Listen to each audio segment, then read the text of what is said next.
don't even know where to start here. This is just a huge mishmash of parts. I'm not even sure this build's gonna work. Hi, welcome back to PC Builder. I'm Jason. This is Boost My Build, the series where we take your PC part picker list, we tear them up, we put them back together, we massively increase your performance, and oh my goodness, do we have some crazy builds. We've got a $4,000 kind of Godzilla PC build. We're taking a look at some 1440p gaming PCs that really need a lot of help. If you get value out of the video, give it a like. It makes a huge difference to the channel. And of course, subscribe and click that bell icon. That way you get notified when we release cool content. With that, let's jump into it. Before that, this video is sponsored by VIP SSD Key. Say goodbye to crazy expensive Windows 10 licenses and that terrible Activate Windows 10 watermark. Right now, use the links in the video description, head over to VIP SSD Key, and get a Windows 10 Home or Pro OEM license for a great price. Pick your product license, then use the PC Builder discount code PC25 for an additional 25% off. Go to the activation settings on your PC, put in the code, and boom, you have a fully licensed Windows 10 for a crazy low price, which can be upgraded for free to Windows 11. Use the links in the video description below. We've got Andrew. Andrew is building a gaming PC for his daughter. This is a daughter-daddy gaming PC build. Looking at 1080p, they want high to mid-range FPS on games like Warzone. Already got a PSU, so not included in this build, but they're wondering if there's anything they can do from price to performance for a $1,000 budget. Okay, let's see what you got for your daughter. Okay, look, I like the build overall, but I see some areas where we can actually save, including some things that are going on with Ryzen motherboards ahead of Ryzen 7000. This is my guess. Let's take a look. So you went with the 5600X. This is perfectly fine. It's only about $15 more than the Ryzen 5600. You can see some performance gains at 1080p. So I don't mind, very small ones, but I don't mind doing that. However, just know that you could probably shave off $15 here for a Ryzen 5600. We went with the Vetru V5. This is a pretty good air cooler. However, there are some cheaper air coolers that are also RGB that we might consider, but for $35, look, it's only a couple of bucks. I'm not going to quibble with you. We went with the Gigabyte B550 Aorus Elite AX V2. Now, your case does not have a USB Type-C front panel header, so I'm just wondering why we went with this board. $170, not terrible for a B550, but I feel like there are better boards out there in terms of price to performance right now. This board I really like to see come down about $10. Oftentimes you can find the non-Wi-Fi version of this board for $130, so let's see what we got. This is a relatively expensive kit of DDR4 3200 CL16, a 2x8 gigabyte kit at $85. Now look, it looks amazing. Don't get me wrong. Clearly we're doing this for the aesthetics. And I know when you're building a PC for a kid, of course the aesthetics are important. You know, 10% performance to them probably doesn't matter. Does it look really super cool, Dad, is probably higher up on that list. So I'm on board with spending a little bit more to get something like super cool looking. We've fallen in the traditional trap, I think, of spending too much on our storage. However, $95, it's not that bad right here. Just another area we could pick up another $20, $25, maybe even $30. I like the graphics card we went with. We went with the RX 6600 XT. Just know that these cards, I believe, are going for as low as $360 right now. If you're willing to get a different one, I think XFX is the one that is really cutting prices on there. Consider, you know, we're only 20 bucks away from a 6650 XT, which would give us, you know, somewhere around 8 to 10% more performance, depending on what resolution we're playing at. The case, I don't mind the case. Antec DF600. I used to recommend this all the time. Kind of gotten eclipsed by some other cases because it was a little expensive. However, the prices for other cases have continued to go up.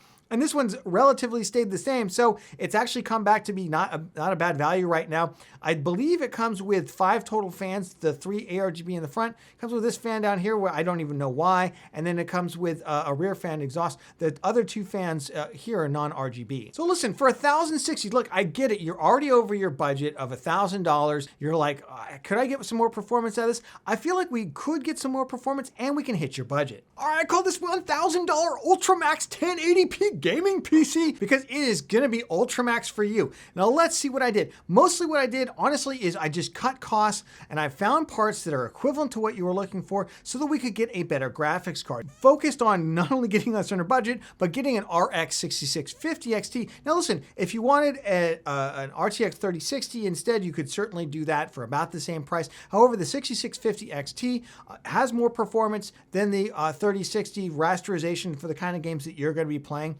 So I would definitely take a look at this card. $395 right now with the promo code on it. Really, really good deal.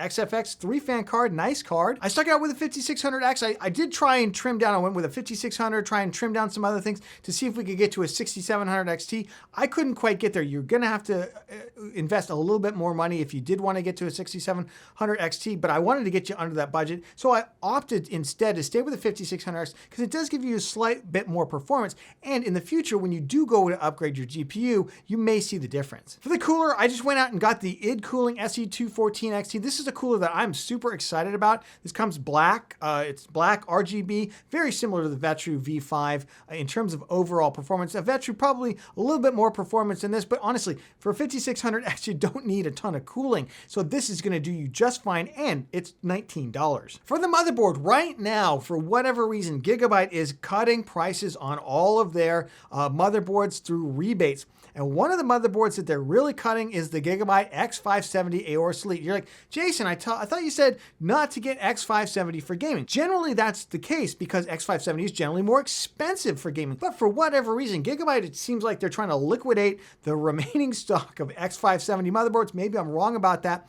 But these boards are on. This is an ATX full-size motherboard. It's got Wi-Fi. It's got the front panel USB Type-C header for those of you who've got that out there. And it's an X570 with ALC 1200 audio. Great VRMs on it for only $129 right now. That's absolutely insane. I believe $20 of that is a rebate. The only thing I don't like about the X570, yes, I don't like the proprietary chipset fan. However, I'm willing to put up with that for, to save a lot of money, which we did over your motherboard. I stuck it out with your memory. Again, I understand if you're building a PC for a kid, cool is very important. At the end of the day, building a gaming PC is all about producing enjoyability, right? FPS is just one measure of enjoyability. Then we've got audio, then we've got the aesthetics, we've got the pride and the accomplishment. Every time I look at a PC I built and I'm playing, I feel good about it. And I want your daughter to feel really good about this too. So I stuck it out with this memory kit. Just know that if you wanted to cut this down maybe to a cheaper RGB kit, you might save $15.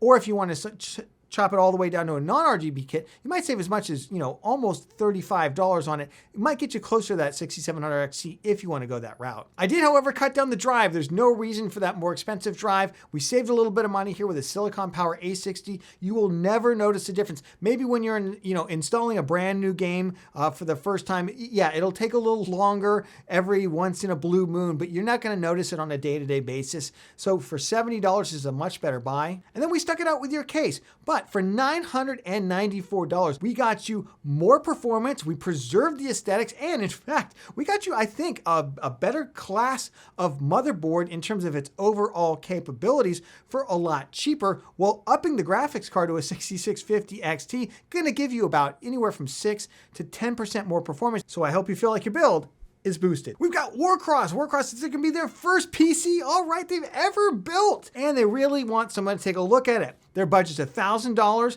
They really want to do gaming, but they might do some content creation in the future. They don't really care about stuff like RGB or brands of any parts. They do need wireless though, and they live in the US. All right, Warcross, let's see what you got. Okay, yikes, ouch, ouch, ouch, ouch, ouch, ouch. Look, this is a really confusing build to me. Let me just point out a couple of things. I just rubbed me the wrong way. Maybe I'm wrong about this. The Ryzen 5 5500. Now, if we're gonna go with the Ryzen 5500, which I don't necessarily recommend, slower than the 50, I would probably put an i3 1200F before the 5500. However, you did say content creation, 6 cores, 12 threads versus the 4 cores, 8 threads. Yeah, I mean, I don't know. It's really, really tough. I think what you did here on the motherboard is smart though, and I really do like this. Obviously, the 5500 does not have PCIe Gen 4, it's only got PCIe Gen 3, so you went with a cheaper B550 motherboard, and you went with what is essentially the top of the line B450, which has a ton of features. That's the Gaming Pro Carbon Max Wi-Fi,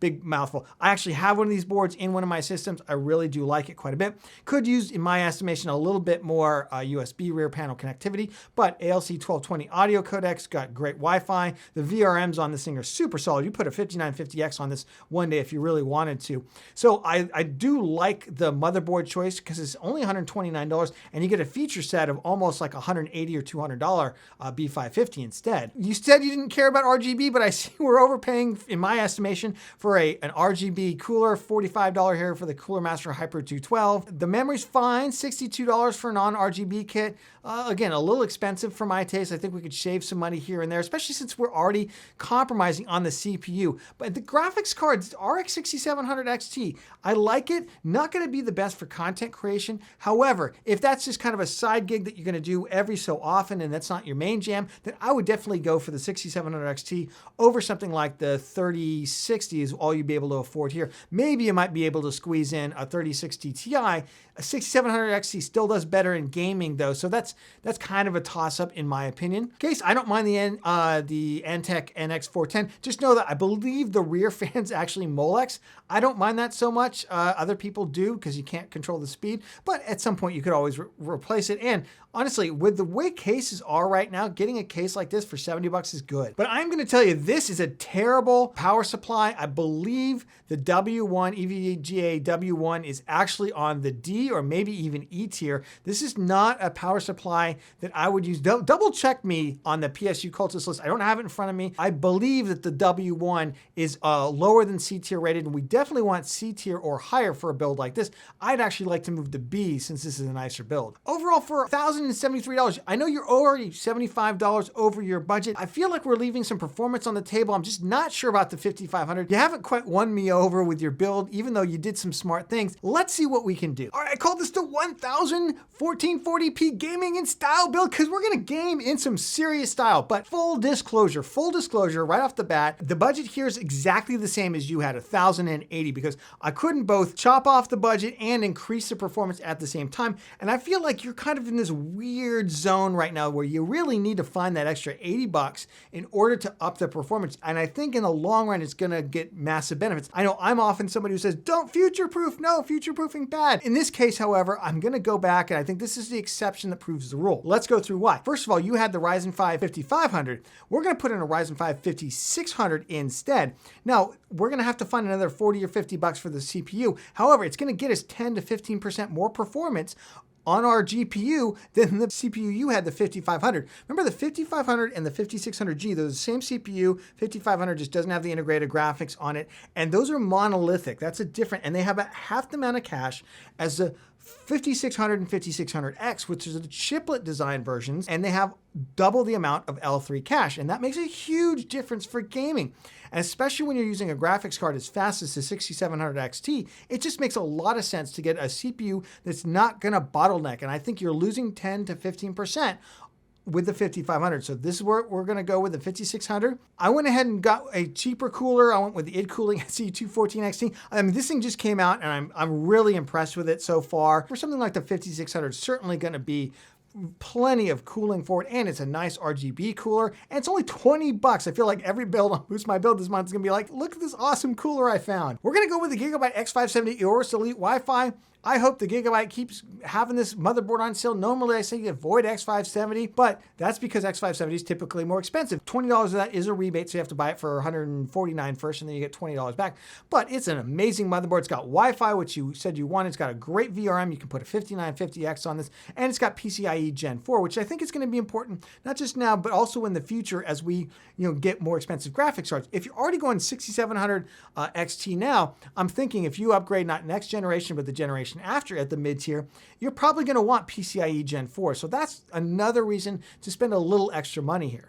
Then we just cost cut it in other areas. We went with a cheaper DDR4 3200 CL16 kit. That's 6 silicon power for just about $50. Now, one area, if you have to cut something, I might just cut your SSD storage down to 500 gigabytes. I left the A60, which is a great budget drive, 1 terabyte, one of the cheaper 1 terabyte drives out there right now. But if you do have to cut some money because you just don't have it in your pocket, this is one area I might think about coming down to a 512 gigabyte. You can always add storage later. You can't add a CPU tier or graphics card tier later. So that's just one way to think about it. We left your case, but you had that awful EVGA W1, terrible power supply. We went with the Asus TUF Gaming 650 watt, 80 plus bronze certified unit. This is a B tier rated unit on sale right now, $62.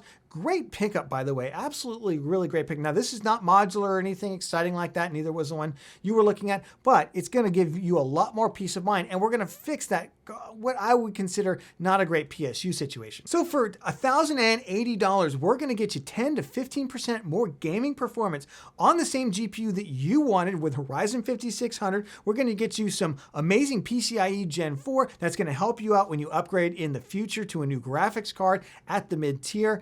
And we've got you rid of that terrible power supply that was potentially going to kill your build. So I hope you feel like your build is boosted. All right, buckle your seatbelts because this is going to be a huge one. We've got Brandon Potter. Brandon's in Canada. They want to build a mega video editing, streaming, 165 hertz, ultra quality, 1080p gaming PC. They really do like MSI. Their budget is $5,000 Canadian. That's like $3,860 US. Let's see what you've got. I don't even know where to start here. This is just a huge mishmash of parts. We got some mismatched things. We got things that, to me, don't necessarily make a lot of sense. Like, and I'm not even sure this build's going to work. We'll go through it. Let's start with the budget. You're at $3,900. That's Canadian. So we've got about $1,100 Canadian left to spend. But let's jump into the parts. I don't even really know where to begin. I'm just going to start with the CPU.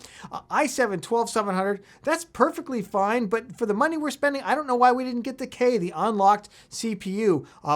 This is a locked part. It's the i7-12700 is locked. It has the integrated GPU. The i7-12700F is also locked and has the not integrated GPU. Now, we definitely want the one with the integrated GPU if we're going to do a lot of video editing, because when we do the video encoding, Intel QuickSync will allow their integrated GPU and your dedicated GPU to work together to export video faster. So that's great for video editing. Doesn't affect gaming or anything like that, just for video editing and video export. But here's the part that doesn't make sense to me. We went with the Z690. This is for an unlocked overclockable CPU, which we didn't get. So we did not get the unlocked overclockable CPU, but we got the Z690 Gaming Edge Wi-Fi, which is a great motherboard. Don't get me wrong. And at this price, it's actually a pretty good value, I think. But we're gonna use a locked part with an unlocked motherboard. I think we missed a little connection here. We're going with a big time cooler. I really do like this cooler. This is the 280 millimeter version. This is the LCD one. However, I don't know. For me, I would also gone RGB on the fans too. I don't know if it's maybe not available in Canada. We'll have to check. 280, of course, the overkill for the i7-12700, but it certainly is going to look great. For the storage, I am questioning the 4 terabyte SSD, especially the Western Digital Blue, not a super high performance one. There are 4 M.2 drives available on that motherboard, but we've only gotten one Western Digital Black SN770, which is great drive. You went with a 2 terabyte. I'm just wondering why we just didn't go with more. These you can actually run them in RAID if we wanted to. So you basically combine them as though they're one drive, or you could even have, since there's 4 of them, you could have 2 of them. You could have a number of different configurations. The graphics card to me is also a little puzzling. We went with the RTX 3080 10 gigabyte version. I would have liked to see the 12 gigabyte, if not, because it has more performance as well as 2 more gigabytes of VRAM, though it's questionable whether or not that's going to come in right now, but certainly I would have liked it. Probably would have liked even the 3080 Ti, if not the 3090. We actually have the bankroll for the 3090. Just wondering why we went with a 3080 10 gigabyte instead. The power supply, 850 watts. This is a great unit, by the way, A-tier rated. I don't have a problem with the unit. The problem is the size. 850 watts is not enough for this build. This build's already coming in at 710 watts, peak draw. We need something that's going to handle that. I would recommend probably at least 11 or 1200 watts here. If not, 1000 would be my minimum, but 1200 would make me feel a lot more comfortable. And then I noticed we have a Fantex vertical fountain. It looks like we want to vertically mount the GPU. The problem is, and I'm not sure why we did this, maybe we just selected the wrong case, but we went with a Fantex Eclipse P368. Now, yes, this is a case I recommend all the time for mid-range builds. We're well beyond the mid-range at this point. We do not want to consider cases like this, especially because it doesn't have a vertical GPU mount here. It just doesn't even have one. I think you probably meant the Fantex P500A, which in fact does have it. But again, this case is going to be a little tight. I'd like to see us do something a little bit more premium. And then we just have this mishmash of fans. We've got like a 3-pack of Be Quiet Light Wings fans, which are RGB fans. And then we've got these Noctua fans. And then we've got the Fantex Eclipse fans that come with the case for the ARGB. And we just have a whole lot of parts that I'm just not understanding why we have all this stuff mixed together. Now, when you do RGB, you really want to, I would recommend no more than 2 brands at any one time. And I would see if you can get the same kind of connectors if possible. RGB is very complicated. And unfortunately, maybe one of these days I'll do a guide for it or something. Let me know down in the comments if you'd like an RGB guide, a kind of a beginner's guide to RGB and ARGB stuff, because all the connectors are different. Some are proprietary, some are not.